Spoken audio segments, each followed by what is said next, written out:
ओम नमः शिवाय। हर हर महादेव। फ्रेंड्स, कैसे हैं आप सब? मेरे लड्डू गोपाल चैनल में आप सबका स्वागत है। आज मैं आप सबके साथ शेयर करूंगी महाशिवरात्रि की पूजा में सुहाग की सामग्री, चढ़ाए गए सुहाग की सामग्री का क्या करेंगे, और अगर घर पर पूजा करते हैं तो पूजा की चौकी किस दिन उठानी है, पारण कैसे करना है, आज मैं आप सबके साथ शेयर करने वाली हूँ फ्रेंड्स। तो वीडियो पसंद आए तो लाइक जरूर कर लीजिएगा। तो सबसे पहले देखिए, पूजा की चौकी जो है ना, आपको अगले दिन उठाना है। महाशिवरात्रि व्रत के अगले दिन 26 तारीख को महाशिवरात्रि का व्रत है। तो आप जो है ना पूजा की चौकी 27 तारीख को मॉर्निंग में सुबह में उठाइएगा।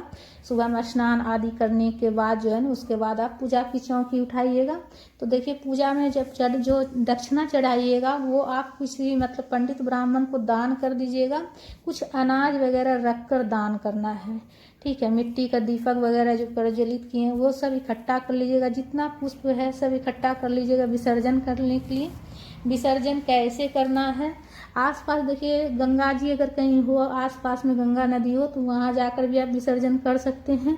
जैसे जरूरी नहीं कि मतलब उसी दिन ही विसर्जन, आप जैसे पूजा की चौकी उठाकर सारा सामग्री एक जगह रख लीजिएगा। 1-2 दिन में जिस दिन समय आपको मिले ले जाकर आप विसर्जन कर सकते हैं। सारा पुष्प वगैरह इकट्ठा करके आप रख लीजिएगा। आसपास कहीं गंगा नदी हो तो 1-2 दिन के अंदर जिस दिन टाइम मिले आपको, आप ले जाकर सब विसर्जन कर दीजिएगा जितना पुष्प वगैरह रहेगा।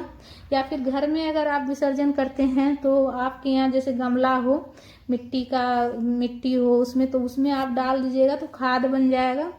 और जमीन में भी जैसे कि गड्ढा खान कर अगर आप डाल दीजिएगा तो उसमें भी खाद बन जाएगा, कच्ची अगर फर्श हो तो। और जनेऊ अगर कोई पहनने वाला हो तो पहन सकता है, नहीं तो आप विसर्जन कर लीजिएगा। कमल गट्टा वगैरह जो भी चढ़ाए हैं पूजा में वो आप देखिए इकट्ठा करके लाल कपड़े में बांध कर तिजोरी में रख लीजिएगा, ठीक है। महाशिवरात्रि की पूजा का जो कमल गट्टा का जो रहता है ना, बहुत ज़्यादा महत्व रहता है। तो लाल कपड़े में करके आप जो है ना तिजोरी में रख लीजिएगा। इससे जो है ना भोलेनाथ माता पार्वती की कृपा आप पर बनी रहेगी। शिवलिंग अगर आपके यहाँ पार्थिव शिवलिंग बनाकर पूजा किए तो विसर्जन कर लीजिएगा। शिवलिंग इस प्रकार की शिवलिंग हो तो वापस आप मंदिर में रखकर पूजा कर लीजिएगा। महाशिवरात्रि की पूजा जो है व्रत जो है अगले दिन भी, मतलब महाशिवरात्रि के अगले दिन भी भोले बाबा और माता पार्वती की पूजा की जाती है। बेलपत्र वगैरह सब विसर्जन करने के लिए रख लीजिएगा। अगर कलश स्थापना आप किए हैं तो कलश के ऊपर अगर आप नारियल, श्री कलश की स्थापना अगर किए हैं, नारियल रखे हैं तो नारियल आप जो है देखिए, हमारे यहाँ जो है प्रसाद स्वरूप में पूरा परिवार ग्रहण कर लेता है। आपके यहाँ अगर नहीं ऐसा करता हो, हर जगह के थोड़ा सा जो नियम चेंज हो जाता है, भाव सबका एक ही रहता है भगवान के प्रति। तो आप जो है जैसे कि अगर आपके यहाँ नहीं खाता है तो आप विसर्जन कर सकते हैं, ठीक है। और चावल जो कलश के ऊपर रखे हैं उसका जो है ना पूरा परिवार खीर बनाकर ग्रहण कर लीजिएगा। नंदी महाराज को भी हम वापस मंदिर में रख लेंगे पूजा करने के लिए। सुहाग की सामग्री का देखिए क्या करना है। सुहाग की सामग्री देखिए, दान करने से भी सुहाग बढ़ता है। और माता का चढ़ाया हुआ सुहाग की सामग्री है तो माता का चढ़ाया हुआ है तो आप जरूर से जरूर इस्तेमाल कीजिएगा। इसमें से 1-2 सामग्री आप इस्तेमाल कर लीजिएगा और कुछ सामग्री आप दान कर दीजिएगा। दान करने से भी सुहाग बढ़ता है और आशीर्वाद है इसमें माता का।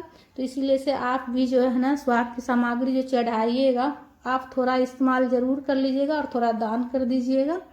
तो इस तरह से जो है ना आपको सुहाग की सामग्री दान करनी है और थोड़ा आपको इस्तेमाल भी करना है।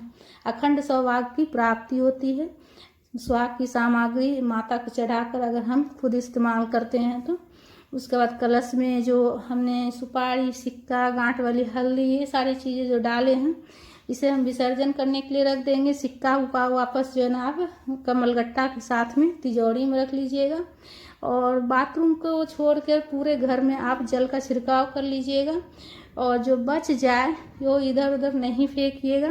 आप कुछ किसी भी फूल पत्ती के पेड़ पौधा में आप डाल सकते हैं, इधर उधर आपको जल नहीं फेंकना है। पूरा घर में जो है ना थोड़ा थोड़ा जल का छिड़काव कर लीजिएगा। और उसके बाद जो बच जाए किसी पेड़ पौधा में डाल दीजिएगा, ठीक है। तुलसी के पौधा में नहीं डालिएगा, इसलिए कि महाशिवरात्रि की पूजा का जल है तो आप तुलसी में नहीं डालिएगा, किसी भी पेड़ पौधा में आप डाल लीजिएगा। और जो भी हमने चावल रखे थे कलश के नीचे वो सारा इकट्ठा करके आप इसका प्रसाद बना करके पूरा परिवार ग्रहण कर सकते हैं। या फिर आप चिड़िया को भी चुगा सकते हैं। ठीक है, इसलिए कि चिड़िया को चुगाना भी बहुत अच्छा होता है, तो आप चिड़िया को भी चुगा सकते हैं। और जो कथा की पुस्तक है उसे हम लाल कपड़े में या फिर पीला कपड़े में लपेट कर अच्छे से रख देंगे पूजा के पास। फिर महाशिवरात्रि की जो है ना कथा की पुस्तक जो रहेगी फिर हमें पढ़ने में काम आएगा जब हम व्रत करेंगे तो। और माता पार्वती भोलेनाथ की तस्वीर वापस हम मंदिर में रख लेंगे पूजा करने के लिए। तो इस तरह से पूजा की चौकी आपको अगले दिन उठानी है। सबसे पहले प्रार्थना कर लीजिएगा और कलश स्थापन अगर आप कीजिएगा तो सबसे पहले कलश को हिलाइएगा, उसके बाद चौकी को हिलाकर उसके बाद ही आपको पूजा की चौकी उठानी है। ठीक है फ्रेंड्स, अब पूजा के चौकी के ऊपर जो भी कपड़ा बिछाइएगा उसे साफ करके आप फिर से इस्तेमाल कर सकते हैं। तो इस तरह से सरल विधि से आप पूजा की चौकी अगले दिन उठाइएगा। पारण आपको देखिए कैसे करना है। पारण महाशिवरात्रि व्रत का पारण आप जो है ना अगले दिन बेलपत्र थोड़ा सा ग्रहण करके ही उसके बाद पारण कीजिएगा, या फिर जलहरी जो मतलब शिवलिंग पर जो चढ़ाया हुआ जल रहता है वो ग्रहण करके आप अपना व्रत खोलिएगा। या तो बेलपत्र या फिर शिवलिंग पर चढ़ाया हुआ जल थोड़ा सा ग्रहण करके उसके बाद ही आपको कुछ खाना पीना है फ्रेंड्स। तो इस तरह से आप पारण कीजिएगा फ्रेंड्स।